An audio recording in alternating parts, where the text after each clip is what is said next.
794,000 naira. That's how much minimum wage is going to be. Not yet. If you are a government worker in the Southwest, the NLC Lagos chapter is demanding that minimum wage should be 794,000 naira. Let's take a walk down memory lane.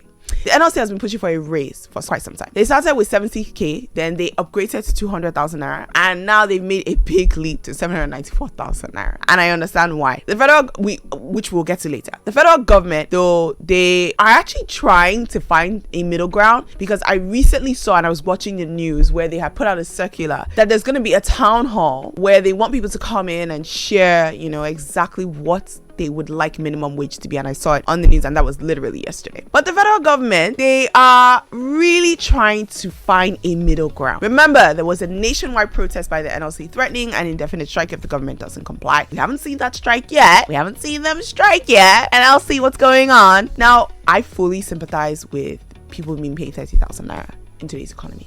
I think the question that I have is, what is a fair minimum wage considering this current time? Comment down below and let me know, what do you think Nigerians should have the right to be paid? My second question is, can the government actually even afford this demand? If we say, okay, 794,000 naira, like if Lagos State says, okay, yes, we're going to be paying every single person 794,000 naira minimum wage, because if it's minimum wage, that means that if I'm senior, if I have more experience, if I have more qualifications, my money is going to be double that, right? Once minimum wage goes up, everybody else's salary has to go up. It's just that simple. Can the government afford this without us going down a further rabbit hole of inflation and just disrupting the whole system? There's so many factors to be considered. Minimum wage goes up, businesses are going to find themselves at crossroads. On one hand, they're either going to be trying to keep their employees happy, or they're going to be trying to afford the basics to make sure that their employees are able to actually keep their jobs. Because when you think about it, a business is thinking about their bottom line. Yes, they want to pay their employees, but if minimum wage goes up, I promise you guys, there's going to be huge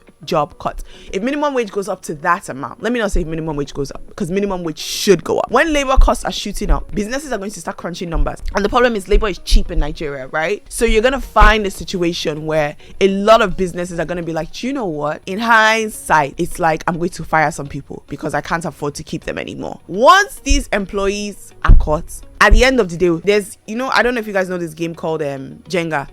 It's like you pull a piece out from the top and you keep pulling it out, hoping that the tower does not fall. It's just like Jenga. Businesses are going to try and see who they can pull out from the top so that the whole tower of their business doesn't collapse. But at the end of the day, it will collapse. It's going to be a domino effect, because if businesses are going to be shelling out much more money on labor, do you know what they're going to do?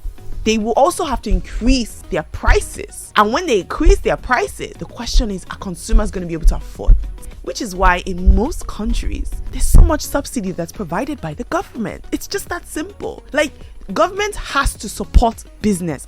Government has to make sure that there's enabling environments for business. Plain and simple. And I'm talking about not just businesses like agriculture, banking. No. I'm talking about even the small entrepreneurs, the SMEs that we have, because a lot of those SMEs are the actual foundation of this country and employment. Someone online said this: NLC for once should be realistic. Which one is 700k? Can this administration even afford that amount? Most private companies, they can't even afford to pay that amount. How many of the states have been actually paying the money? The rate at which $100 to a naira is what our minimum wage should be. Someone else online said this: you people are not serious. That's why the federal government is tossing you guys around from 1 million naira, 500,000 naira, now 794,000 naira for particular sets of regions. Plan for a protest, you cut it short. Maybe someone in the admin has taken his bias because of bribe.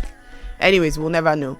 I think, in my opinion, the government, they weren't even about to be paying 35,000 naira. I don't know how the heck they're going to be paying 794,000 naira. At the end of the day, we need to be reasonable to the reality of our country. But what we need also is better solutions. If we had more safety nets, like more social safety nets, like unemployment benefits, subsidized food programs, those are the kind of things that help, right? Those are the kind of things that plays a crucial role in supporting low-income earners and providing a buffer against all this harshness that our economy is really blowing against us. There has to be a better way. I still want to hear from you. How much do you think minimum wage should be? What can be done? How do we fix this issue? How do we make sure that people are actually being paid fairly and wages are actually good and reflect the times? Comment down below. But I have some good news. There's still some angels amongst us. Someone did something absolutely amazing recently. You got to click on next video to find out what.